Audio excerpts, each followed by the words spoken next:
Assalamualaikum warahmatullahi wabarakatuh. Halo guys, kembali lagi dengan saya Nadia Putri, NIM 1916040045, lokal akuntansi C, jurusan akuntansi syariah. Baiklah, saya akan menjelaskan definisi modal kewirausahaan. Definisi modal kewirausahaan dalam Kamus Bahasa Indonesia, modal didefinisikan sebagai uang pokok atau uang yang dipakai sebagai induk untuk berniaga, melepas uang dan sebagainya. Dalam finansial dan akunting, modal biasanya menunjuk kepada kekayaan finansial, terutama dalam penggunaan awal atau menjaga kelanjutan bisnis. Awalnya dianggap bahwa modal lainnya, misal modal fisik, dapat dicapai dengan uang atau modal finansial. Beberapa ahli menjelaskan modal kewirausahaan. Yang pertama, Alam S. Modal adalah segala sumber daya hasil produksi yang tahan lama dan dapat digunakan sebagai input produktif dalam proses produksi berikutnya. B. Ivan Lestari. Modal adalah tiap-tiap hasil produksi yang digunakan untuk menghasilkan produk selanjutnya. C. Ikatan Akuntan Indonesia. Modal merupakan bagian hak pemilik dalam perusahaan yang merupakan selisih antara aset dan utang, sehingga bukan merupakan nilai jual perusahaan.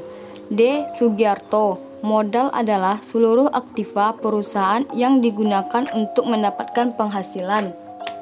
4 modal kewirausahaan. Yang pertama, modal intelektual atau intellectual capital. Modal intelektual dapat diwujudkan dalam bentuk ide-ide sebagai modal utama yang disertai pengetahuan, knowledge, kemampuan capability, keterampilan skill, komitmen, dan tanggung jawab.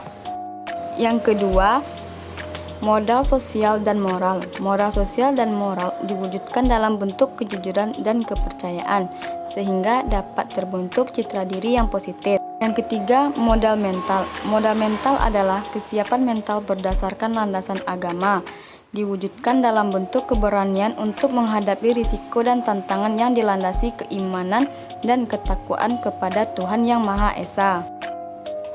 Yang keempat, modal material adalah modal dalam bentuk uang atau barang.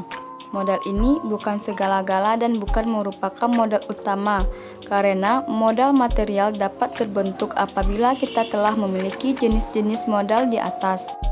Modal yang digunakan dalam kewirausahaan yaitu yang pertama, modal kemauan. Kemauan adalah tekad atau niat yang kuat dan motivasi yang tinggi. Tekad, niat, dan motivasi atau disebut kemauan merupakan modal utama yang harus ada pertama kali. Karena dengan tekad, niat, dan kemauan serta motivasi yang kuat akan membuat seseorang tersebut bersungguh-sungguh untuk mencapai sesuatu yang diinginkan. Yang kedua, modal kemampuan. Kemauan dan tekad saja tidak cukup apabila digunakan sebagai modal untuk berwirausaha. Untuk memperoleh peluang berwirausaha, diperlukan modal kemampuan, keterampilan. Yang ketiga, modal pengetahuan. Sebuah usaha yang berkembang dan sukses tidak cukup menggunakan modal kemauan dan kemampuan atau keterampilan saja, tetapi harus dilengkapi dengan modal pengetahuan. Ada beberapa modal atau bekal pengetahuan yang harus dimiliki wirausaha, diantaranya bekal pengetahuan mengenai usaha yang akan dimasuki atau dirintis dan di lingkungan usaha yang ada.